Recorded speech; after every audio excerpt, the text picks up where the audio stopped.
Welcome to BNEWS Weekly. I'm Phil Gallagher, along with BNEWS Director Rich Hosford, BNEWS reporters Tad Stefanak and Robert Paris, John Vias with the weather, Gretchen Carey with the community calendar, and Anthony Matos with sports. Thank you for joining us.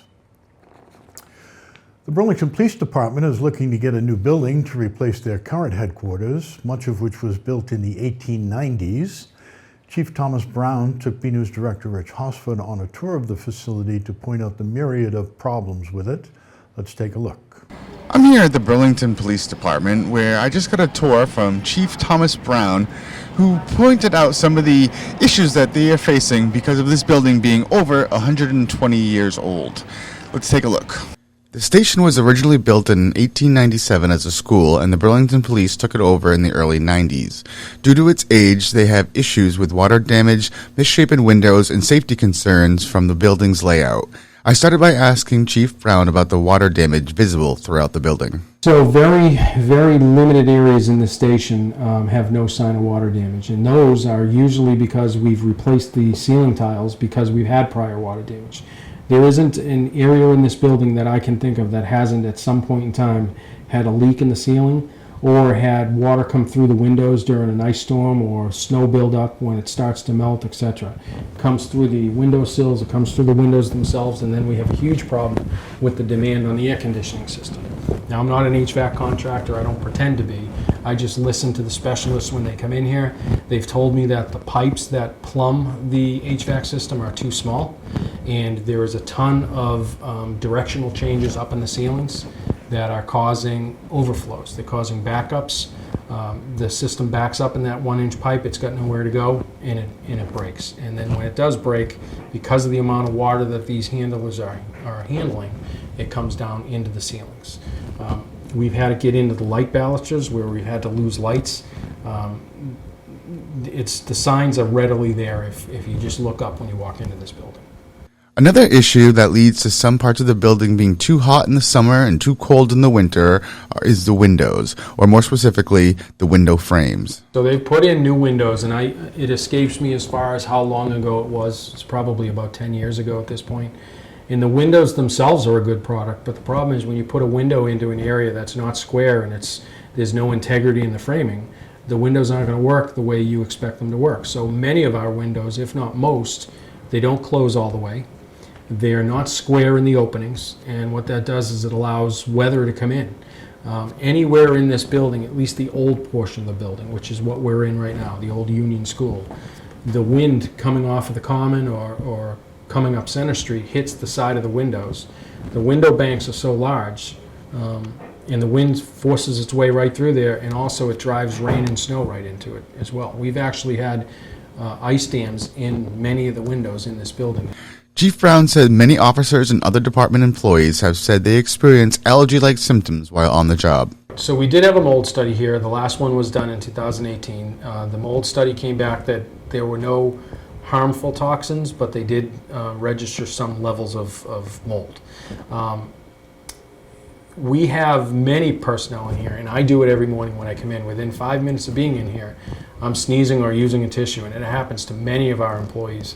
And it's mostly directed down into the dispatch center. For some reason, a lot of the dispatch personnel, when they come in, they start to get the headache. They feel like they're getting a cold, but we've gotten so accustomed to it, you just push through it.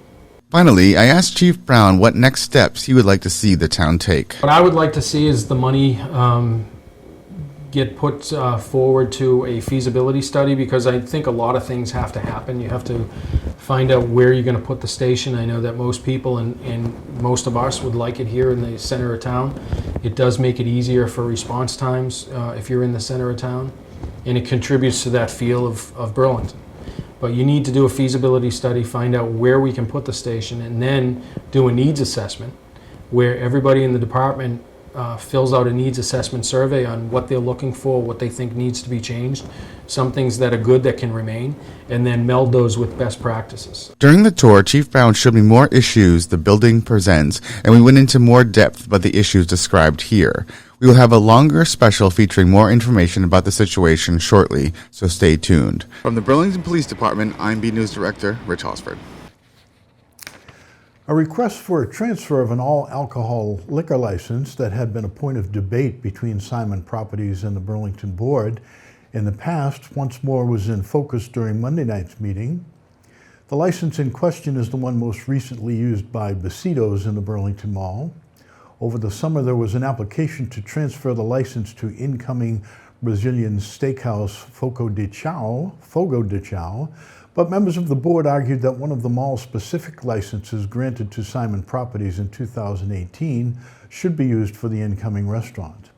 They said Besito acquired the townwide license prior to the vote by town meeting 3 years ago to approve a petition for home rule petition that ultimately gave the mall 9 additional licenses, and it is appropriate for that license to be returned to the town for other projects. In the end, Simon Properties and Fogo de Chao did apply for one of the site-specific licenses, and the board held a special meeting to approve the transfer. This week, another restaurant, Rosa Mexicano, was before the board with an application to transfer the Besitos license. Attorney Mark Vaughn, representing the restaurant, said that what made this situation different is that Rosa Mexicano is looking to occupy mostly the same location in the mall Besitos previously occupied, with only some minor differences in the footprints. Members of the board, however, saw things differently. Led by the board's alcohol subcommittee members Bob Hogan and Joe Morandi, they said they didn't see the situation as being very different from what was proposed before.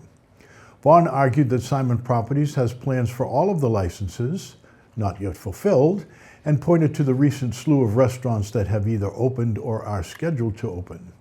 He also said that the mall paid Besitos $200,000 to have the license stay on site when the restaurant closed. Finally, he said that because Rosa Mexicano's location mostly overlaps with Besitos, he wasn't sure if the state entity that oversees liquor licenses would allow Simon to temporarily hold on to the license if it used a site-specific license for the location. Members of the board questioned whether an agreement between Besitos and Simon was legally binding, to which town council Brian Winner said it was not, or how that changed anything. Morandi said he wants the mall to use all the site-specific licenses it has before trying to transfer the last townwide license currently available. Here he is on the subject. Every time there's a license at the mall, they always want to use that specific license. We've said 100 times, can you please use another license? And if it comes up to the end, I've said it before, it comes up to the end of it, we'll give you the license. Yeah. But right now, for restaurant open, so I don't understand what the mall issue is, and don't take this the wrong way, because we want your restaurant here. I'm coming. It's like photo I want. Coming either way. I was so happy when we finally changed it and they got the license they want. So I don't understand what makes the mall think that we're going to change our position on this because of where it is. In the end, the board voted to continue the hearing to the October 25 meeting. However, there was no discussion about how many restaurants had closed in Burlington over the last 3 or 4 years. There is a new subcommittee aiming to tackle one of the most persistent issues raised in Burlington, traffic and transportation. On Monday night, the Select Board voted 5-0 to appoint members to the Transportation Subcommittee that was created earlier this year. The members include School Committee member Catherine Bond, Burlington Youth and Family Services Representative Melissa Incris, Planning Board member Ernie Convino, and Burlington Area Chamber of Commerce President Rick Parker. There is also slated to be a representative from the Council on Aging that has yet to be determined.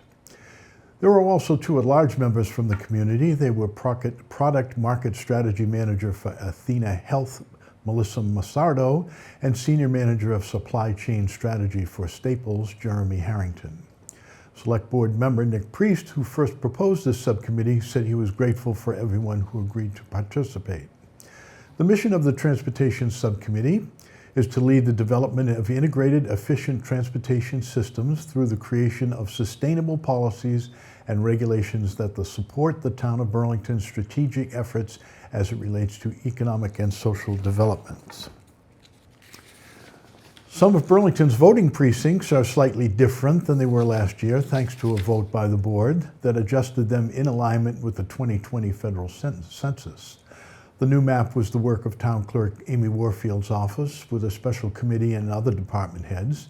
She said they started by looking at the numbers from the census, which showed that as of April 2020, Burlington's population was at 26,377. The census also showed that the population density in town had shifted since the 2010 census.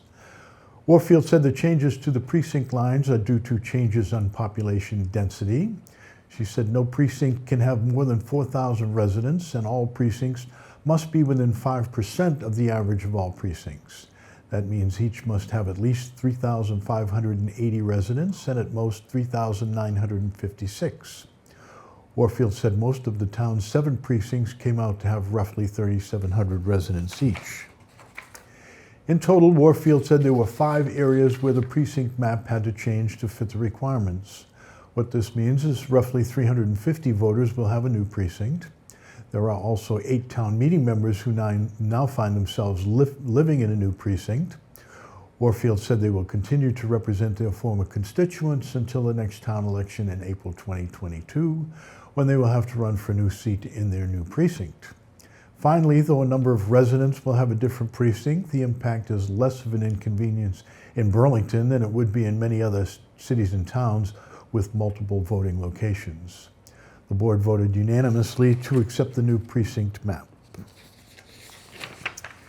The town of Burlington has plans in the works to open its first Pocket Park with a beer garden event.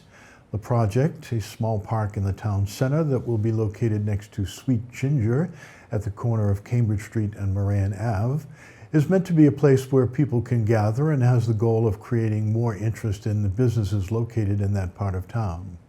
It is the work of Economic Development Director Melissa Tintakalos, who said is an early step in generating renewed interest in the town center.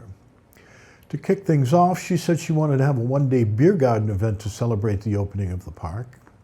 Local restaurants would also be providing food from their locations in the town center that residents would be free to bring into the park with them to eat while enjoying a beer. Members of the board were in favor of the event, mostly had a couple of safety-related questions. In response, they were told the Burlington Police Department would provide a detail and that Crafted would have a staff member that would be there to monitor the situation to ensure no underage drinking was permitted. One question by the board member Joe Morandi, will have to be addressed before the event takes place. He pointed out that Burlington has a bylaw stating no alcohol can be sold without the option of food also being served, and that while local businesses will be in the area with food options, there is no plan to sell or provide food in the park itself. Tintakalos said the issue hadn't been brought to her attention until the question was asked, but she would look into it. Assistant Town Administrator John Denizio said there may be an exception because it was a one-day event, but that he would do some research. The board voted unanimously to approve the one-day liquor license with the caveat that Morandi's question be addressed. The beer garden event at Burlington's first Pocket Park is scheduled to run from noon until 6 p.m. on Saturday, October 23. Click here to watch a video we have featuring the project and the town's goals for these types of parks. Moving forward, we don't have that. I would say that's on our website at Burlington, at bcattv.org. In the latest Who Works for Burlington, our segment highlighting town and school employees not often in the news, we talk with Burlington Public Schools Director of Family and Community Engagement, Jennifer Knight. In our quest to bring you the stories of town employees not often seen in the news, we bring you the next installment of Who Works for Burlington. Up this time is Burlington Public Schools Director of Family and Community Engagement, Jennifer Knight. Jennifer, a Massachusetts native, recently moved back to the Bay State after living in Washington State for 20 years, where she owned a child care service, worked for a nonprofit that focused on reaching inner-city children, tutoring, and more in the field of education. She has a teaching certificate and a degree in education. When she first interviewed with Burlington Schools, she was originally being considered for a different position, but when this role was offered, she jumped at the opportunity. And I guess this position was something that they wanted. The surrounding districts have it.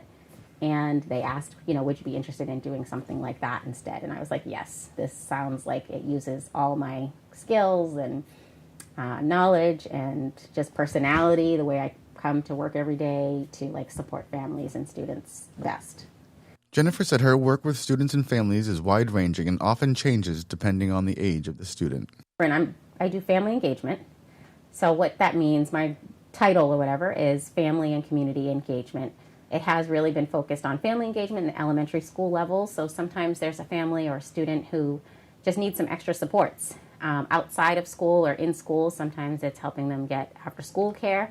Sometimes it's helping them get connections with services that are in the community, like People Helping People, HelpSys, and other nonprofit organizations. So that's the community piece, bridging that gap and facilitating conversations.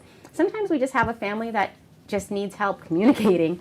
I do really work a lot with minorities, but I'm here to support all families and students. At the middle school level, they do want to increase their family engagement, so I've been working with the administrators there and talking about how we can do that and starting some new programs at the middle school level. And I also support their students. High school level, I talk a lot with students, and so they advocate for themselves, but also giving them the tools and skills to advocate for themselves, students of color and minorities specifically.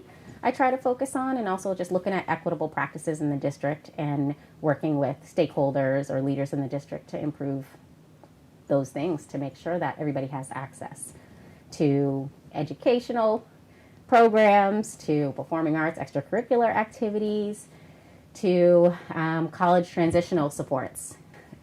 I'm able to help because that's why I'm here, to support families in the district and making sure that the kids have what they need, that the parents feel welcomed in this community and have a point person of support to offer their children the best possible opportunities in education. Her work is not always with specific students or families. There are times she takes on projects that benefit a whole school or grade level. Like, I go around to the schools, I talk to the principals, I talk to staff and just say, how are things going? Is there anything I can do to support you? I'm here in the district, here to support families and students. And sometimes they'll say, I'm glad you're here. We're having an issue with this. And because they have a full load as principals, as you know, and staff are loaded as well with all the kids returning, it's good that I can say, I'm heading over to central office. Let me see who I can talk to about this concern and see if we can find some resolve.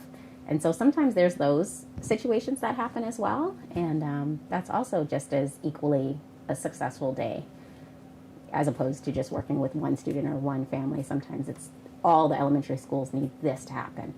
Or the middle school guidance counselors are wondering how I can support them in a certain way. So. Finally, Jennifer said she has felt very welcomed in the Burlington public school system and that she really enjoys the students, teachers, and administration. I love my coworkers. So I'd have to say, being here, moving from Washington, which is so culturally different, that if I didn't have this job working with Patrick and Eric, I would be thinking about how to move back, honestly. I live in the city. The commute is treacherous. I obviously enjoy my job. So that's, I really feel supported by Eric, Dr. Conti, and Patrick in the roles and in the role that I'm playing in the district. So that's been really great. So now you know who works for Burlington. We'll be back soon with another edition, so stay tuned. Town meeting voted to change the zoning for 4 parcels with the intention of supporting more biotech and medical device industry in town. The sites in question were 1, 2, 10, and 20 Wall Street, all properties owned by the Gutierrez Company. 1 Wall Street is the building on the left when entering from Cambridge Street.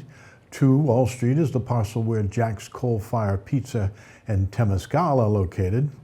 10 Wall Street is the plaza with the business including Dunkin' Donuts, and 20 Wall Street is where Harvard Vanguard is located.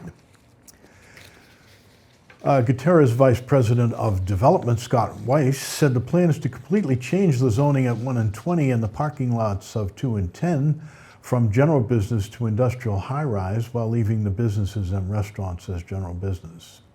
The reason, he explained, is that the industrial high-rise is more attractive to biotech companies because they can locate in that type of zoning by right. This can cut down on the time the process for approval takes, something important to companies in a fast-growing industry.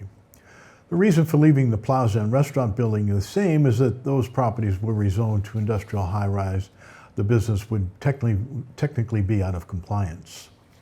Weiss said Gutierrez wants to make the changes because of the belief that office space will not go back to full capacity after the pandemic and that biotech is the way of the future.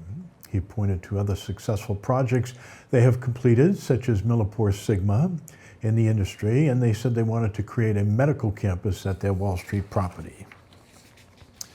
Local Burlington business Kim's Candy Buffet is giving Burlington and Boston area a sugar rush with her handcrafted delectable delights, not devices. BNEWS reporter Tad Stefanik has this look. Burlington resident Kim Mancini owns and operates Kim's Candy Buffet, So these are my Cocoa Bomb chocolate shells. which has become one of the Boston area's premier candy buffet companies.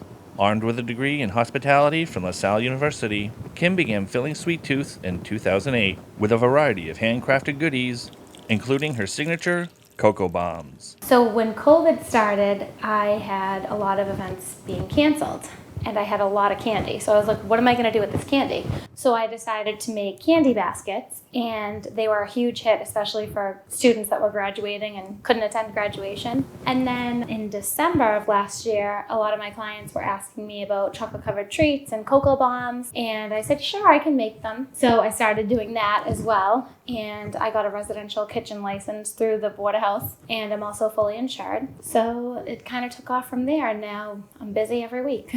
I am a mom, and then I'm also a small business owner, so I've actually connected with a lot of moms that are doing the same kind of thing as me. It's been great just to network with them, and we promote each other. It's really empowering other moms and women, so nobody's really competitive. Everybody wants to help each other, which I find really nice. The Burlington community has really been very supportive, and it's been great. Kim found her candy buffet the subject of Burlington Gadabout, Miss Burlington MA's Social Media Minute. Kim's Candy Buffet is a local sweets business that will take your next event to a whole new level. So I've made so many friends and relationships connecting with people on social media through the pandemic, and she was actually one of my first clients, and she always comes to all the pop-ups, which is so nice. So in addition to events and treats, I also offer custom baskets. So if you need a sympathy basket or a birthday basket, really any occasion, I can customize whatever you're looking for. With various holidays fast approaching, Kim's Candy Buffet can set you up with a sweet deal. From the kitchen of Kim's Candy Buffet, I'm BNews reporter Tad Stefanik.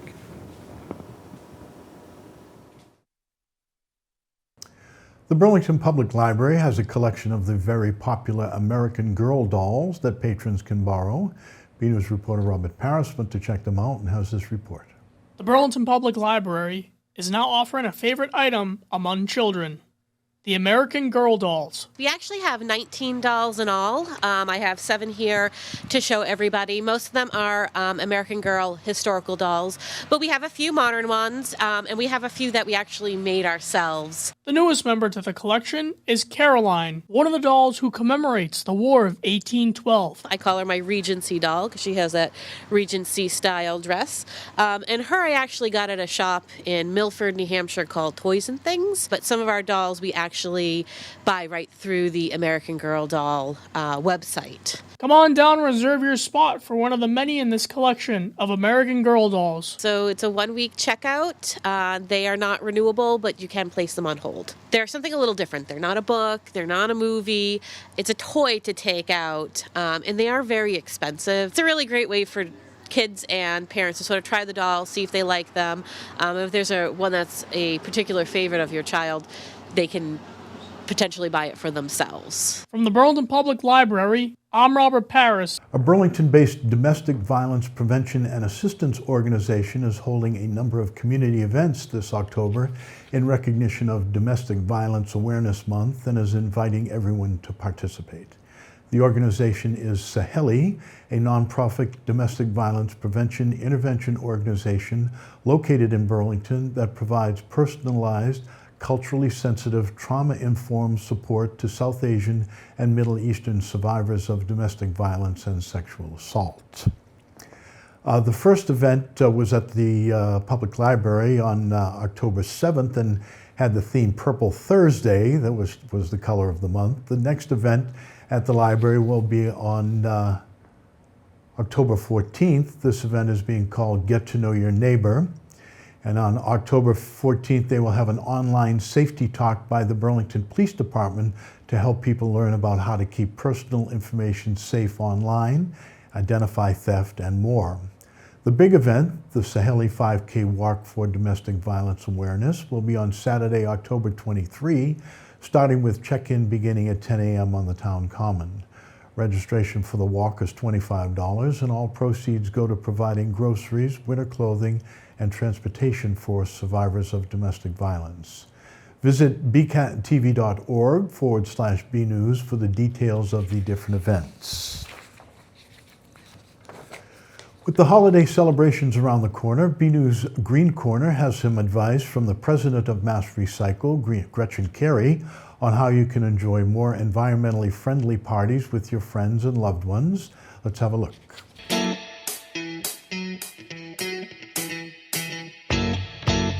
You definitely should put out recycling bins at your parties. If you're going to be putting out bottles, and they might be glass bottles for alcoholic drinks or sodas or water bottles, you should put a place for people to properly recycle those, all right? And let people know. You could even announce it at the beginning. There are going to be people at the party who want to do the right thing. Let them know that there's a bin there for that, all right? Let them know also that they should empty out the drink. Make the most of the drink, right? We do want your container. We do not want the drink that was in it. It does not sort well if it still has the drink in it. And in case you're wondering about bottles, we want it empty and we want the lid put back on if it's a plastic bottle. We will take that plastic lid as well and make a good use out of it. Please consider, instead of putting out water bottles, put out a pitcher of water, all right? And maybe some reusable cups. Put numbers on them so that people can find their cup again or reuse their cup if that's what they're interested in. Maybe cheap plastic cups that you could throw in the dishwasher afterwards. But please give the environmental people an option to maybe their reusable cup that they brought with them, their reusable bottle that they brought with them. Sometimes it is the easiest thing to do to order pizza out if you are having a group of people over. As of 2018, the new statewide guidelines called Recycle Smart, which is recyclesmartma.org, that's the website for it, that allows you to now put your pizza box in the recycling bin if it is slightly greasy. If it is terribly greasy on the bottom, you are welcome to put the clean top in, all right? The greasy part you can either compost or you can put in the trash. We don't want all that grease. We also don't want the paper, and we do not want the pizza from in the box, okay? So we're looking for clean cardboard.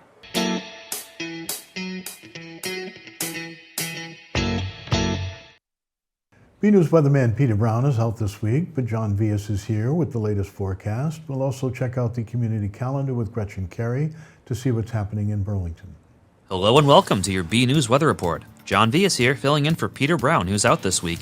Let's jump right into that 7-day forecast, shall we? We'll start our cycle on Friday with comfortable conditions, with sunny skies and a high near 70 degrees. It'll be a bit cooler this weekend, with Saturday showing a chance of light rain in the morning, followed by mostly cloudy skies and temperatures reaching only 61, and Sunday staying cloudy with a high of 64. Monday also has a chance of rain, with temperatures around 68. Tuesday looks nicer with the sun coming out a bit and temperatures rising to 73 degrees. Wednesday should be sunnier with the same high temp. And finally on Thursday, we'll see some clouds and a high of 71. That's it for your BNews Weather Report. I'm John Vias, and as Peter Brown always says, get out there, enjoy the weather, and have a great week.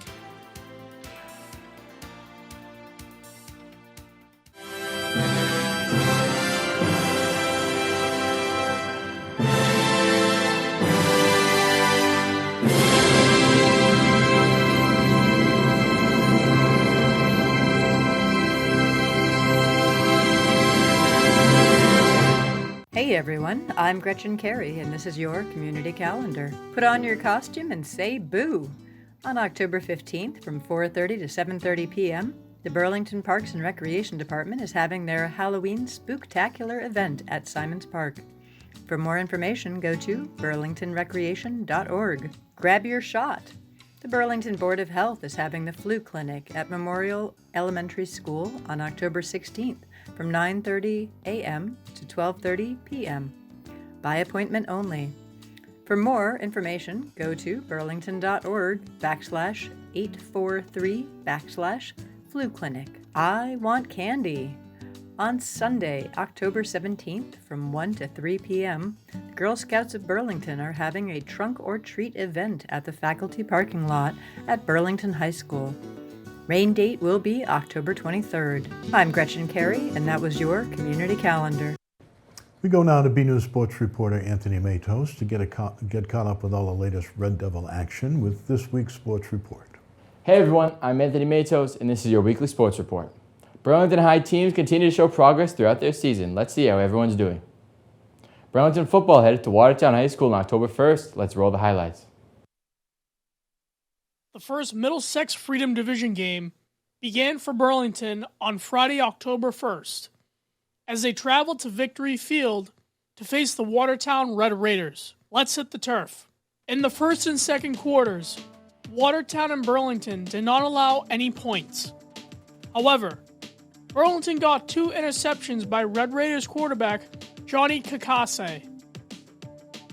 One was made by Brady McGonigal in the first, and John Hoffman in the second. Halftime score, 0-0.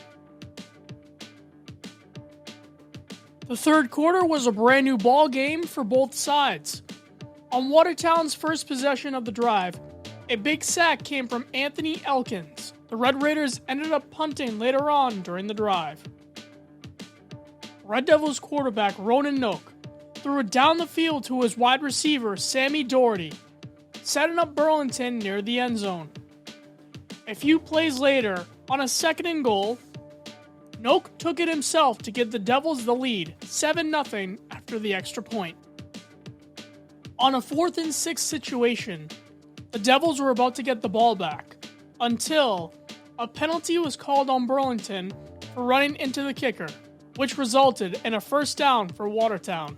On the very next play, the Red Raiders did an end around to Billy McHugh for a Watertown TD. Extra point tied up the game 7-7. End of the third. Burlington got the ball back in the beginning of the fourth. The Red Devils took their time on the drive as they were burning out the clock. Noak was dealing with a 4th and 5 situation, so he did a short pass to his brother, Aiden, who gained a first down on the drive. The Devils handed it off to Adam Eldib, who ran it in for a TD, but the referee threw a flag, and Burlington was called for a holding penalty, bringing them back to the 18-yard line. The next few plays were all incompletions. Burlington turned the ball over on a 4th and 18. Watertown handed it off to Mason Andre for a Red Raiders TD, 14-7 after the extra point. Burlington had one more chance to tie it. However, on a 4th and 12, Noak was looking for his brother Aiden down the field, but the pass was incomplete. Your final, 14-7, Watertown. Burlington drops to 0-4 in the season and will host Wakefield on Friday, October 8th. You can catch the action at the BCAT TV Facebook page. Girls swimming had a meet on October 1st against Stoneham. Burlington lost the meet 82-63. They'll be having another meet against Watertown on the 7th and Melrose on the 8th. As for this taping, both teams' meets are still to be played. Currently, Burlington is 0-4 in the season. Girls and boys soccer headed to Melrose on October 1st to face the Red Raiders. The girls lost a close match of 1-0, while the boys lost 2-1. Burlington girls hosted Wakefield on the 6th, where they lost 3-0. The girls fall to 2-5-2 on the season and will host Lexington on the 8th. The boys travel to Lexington on the 8th also. The boys are currently 3-5-1. Girls volleyball took on Lexington Minutemen on October 5th at PHS. Burlington won the game 3-1 and improved to 7-3 in the season. They'll face the Arlington Spy Ponders on the 7th. As of this taping, the game is still to be played. Red Devil Golf faced Wakefield on Friday, October 1st at the Billerica Country Club. Burlington lost by 4 points in the meet, 38-34. They took on Belmont on the 4th. The team drops to 4-7 after their 48-24 loss to the Martyrs. They will host the Stoneham Spartans on October 8th. Girls field hockey faced Wakefield on October 1st at Varsity Field. The team fell to their opponent 3-0. Then on the 5th, they battled the Minutemen. After 4 periods, no one won it as it ended up with a 2-2 tie. Burlington drops to 1-6-2 and will face Arlington on the 7th. As of this taping, the game is still to be played. It was the home opener for both cross-country teams. For more on that, go to BNews Sports reporter Robert Paris. On your mark, get set, go. Burlington and Stoneham collided for a matchup against each other's runners on October 5th at Varsity Field. Both Red Devil teams finished the meet with a victory under their belts. The girls got their first win of the season, and the boys with their second. Coming in first place were seniors Casey Collins and Paul Conti. It was okay in the beginning. I don't know if you saw, but it was all mud. So you really got to pick up the feet. My feet are soaking wet. But once you got out of it, it was fine. It felt a lot easier because all our other courses are like in the woods. So it was nice to be home and know where you're going. And then we ran right back through the mud where I got stuck a little. And there were some football players on the field. But other than that, it was good. It was a good race. We just tried to go out in the first mile, not worry about the pace, and then just hold on and then try to push to the finish. So it's very typical race strategy, but it was fun to improve. Come October 12th, they will be facing their rival, the Wakefield Warriors, right here at Varsity Field. It'll be really good competition, and again, it'll be another meet on our course. So we'll practice these hills, feel strong going into it. We're going to practice hard this week. We're not running this Saturday in a meet, so we can hopefully be fresh for Wakefield. From Varsity Field, I'm Robert Paris for BNEWS Sports. The girls are currently 1-2, and the boys are 2-1. For more Red Devil action, go to the BNews Sports section at bcattv.org/sports and check out our Twitter page at BNews Sports. That's all for Weekly Sports Report. I'm Anthony Matos. Back to you guys in the studio. Another week, another photo to highlight. This week, photo features one of nature's more interesting insects. It was sent in by Peter Coppola and shows a praying mantis on a flower in his yard. Mantises are mostly ambush predators, but a few ground-dwelling species are found actively pursuing their prey. Females sometimes practice cannibalism by eating their mates. Interesting. Don't want to date one of them. Okay, that's it from the news desk here at BNews Weekly. I'm Phil Gallagher, along with BNews Director Rich Hosford, Tad Stefanak, Robert Paris, John Vias, Gretchen Carey, and Anthony Matos. Thank you for joining us.